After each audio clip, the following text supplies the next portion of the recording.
been some reports that he's not eating. This could be maybe because the food isn't up to his standards, it's not what he likes, but also there are some potential reports that he's fearing someone may poison his food. That's why he wanted to get out, so bad. But I think that they're gonna railroad Diddy. Do I think that there are maggots in the food? I won't trust anything when you of the stature of Diddy. Do I think they give every inmate maggot food? Probably not. Eating maggots is unlikely to cause serious harm, though it could potentially lead to bacterial contamination if the food was already spoiled. So Diddy and your lawyers, get it right when you want to complain. We just heard Diddy saying the food in his cell came with maggots. A horror story on a stainless tray.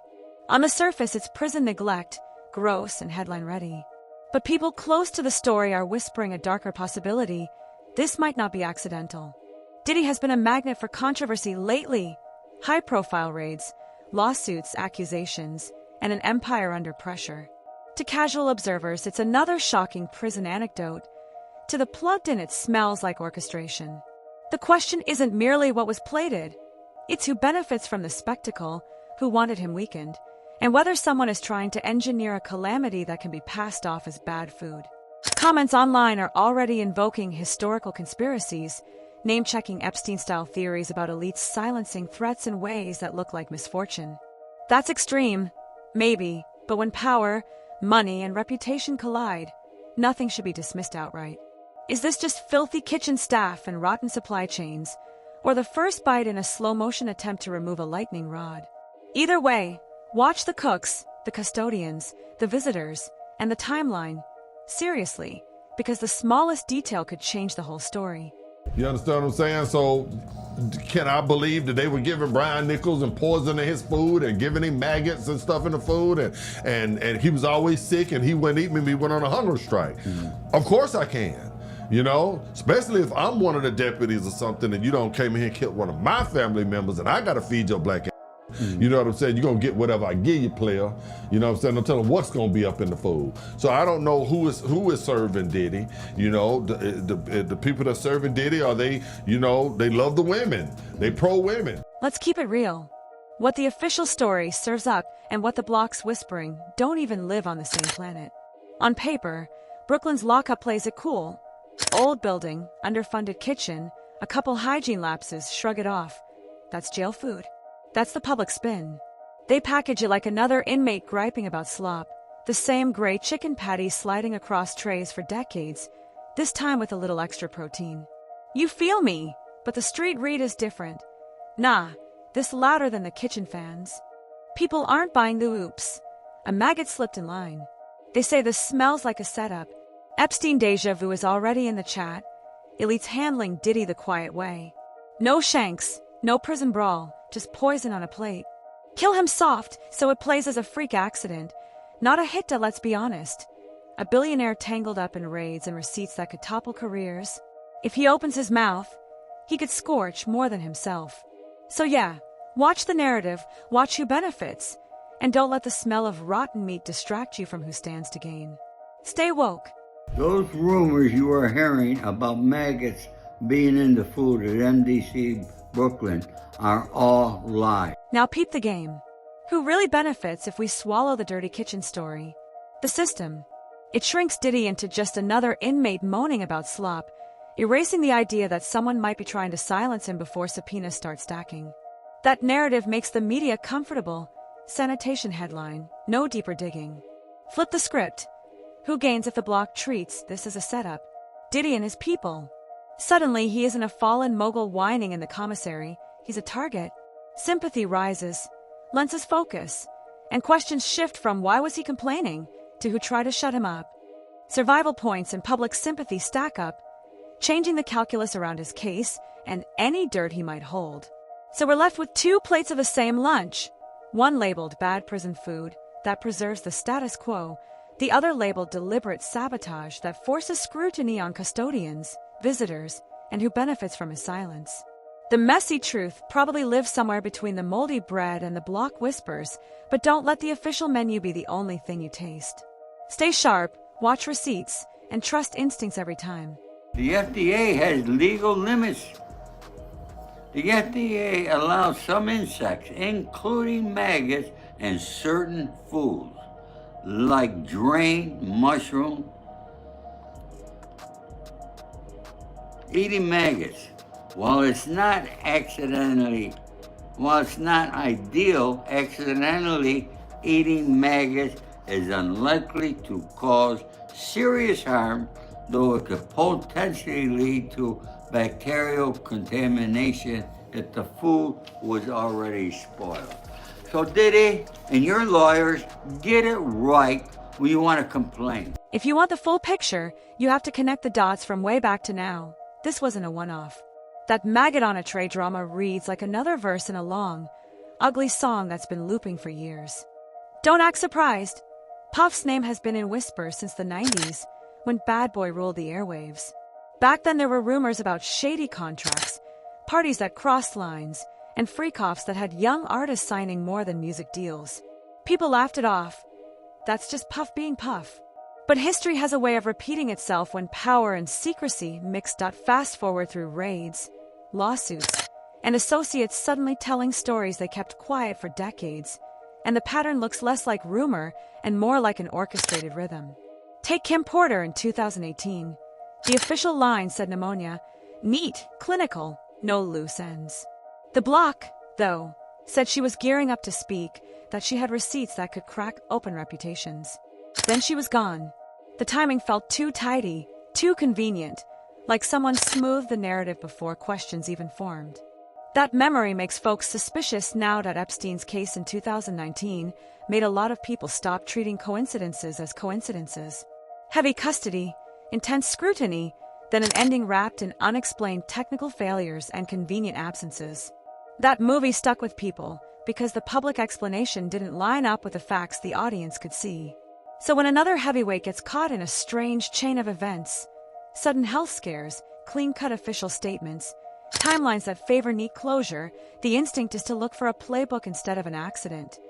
And let's be blunt, Diddy's run with politicians, billionaires, and corporate suits who smile for photos but will bury trouble if it threatens their brands. He partied with them, did deals with them, and allegedly held information that could bring down more than a few reputations. If those receipts leaked, fallout would be seismic. That's a motive people don't ignore. The maggot on the tray narrative isn't merely about sanitation. It's a clash of incentives and optics. Who benefits if the public accepts bad food? The system, because it reduces a complex scandal to a headline about prison neglect, muffling the bigger questions. Who gains if the Block believes it was deliberate? Diddy and his people. Sympathy mobilizes, scrutiny sharpens, the focus shifts away from dismissal and toward investigation.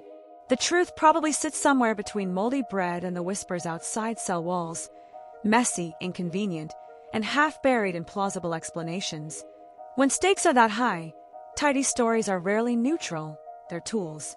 Don't hand over the narrative to the first convenient explanation. Watch timelines, follow receipts, and interrogate small details because patterns matter. That's why the Block is shouting, set up, and why a maggot on a tray feels like a repeating verse in a song that, if you listen close enough, might reveal who's been writing the chorus.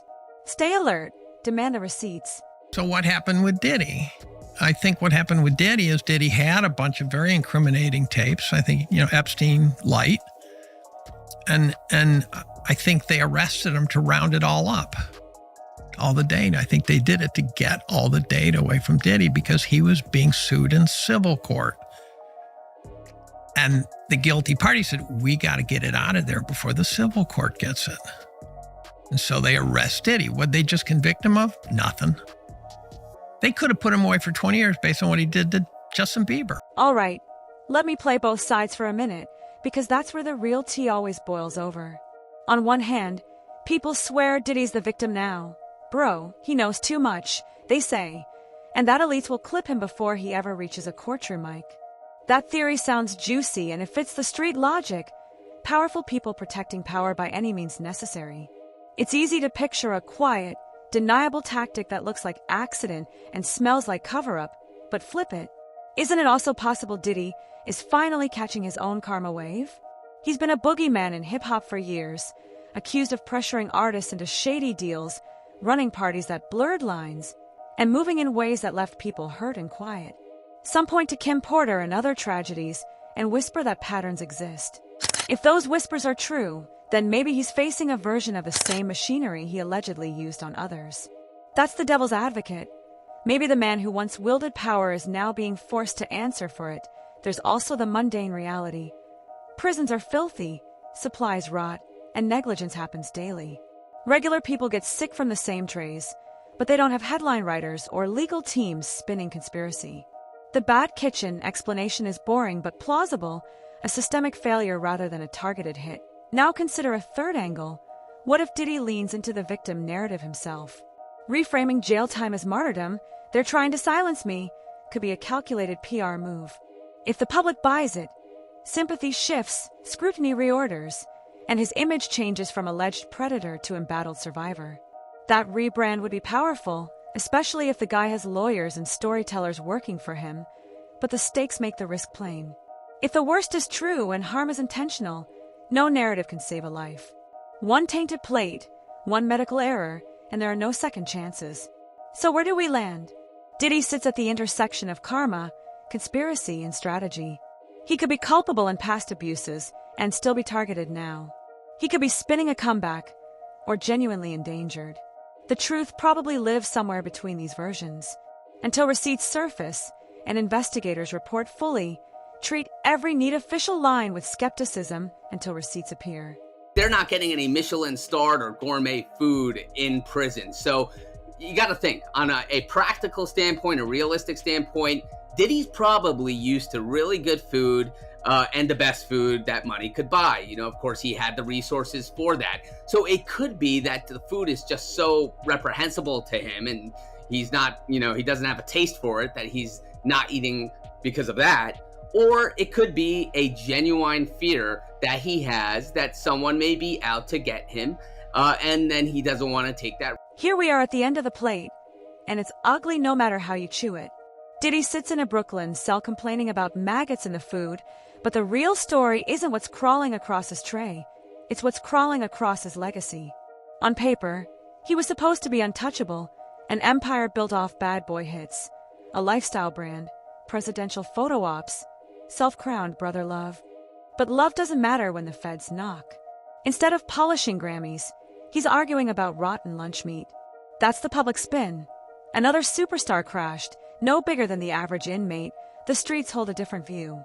They say if this can happen to Diddy, poison in plain sight, weakened by a food tray, then nobody's safe from the machine. That flips him from predator to potential martyr. Best case scenario, he survives, leans hard into the I beat the system narrative, and rebuilds himself as the man who knew too much but refused to fold. That version ends with a memoir, interviews, and a sympathy-fueled rebrand. Legacy tarnished, but at least he writes his own final chapter. Worst case, the maggot food plot isn't rumor but step one in a slow kill. Headlines get chalked up to prison neglect. His legacy freezes not as a mogul or visionary, but as another name in the Epstein-style file. A powerful man who knew too much, didn't make it out, and left the world wondering what secrets died with him. The biting irony, he spent decades making others dance to his beat. Now he may be moving to someone else's drum, a rhythm played quietly in boardrooms and courtrooms far beyond his cell.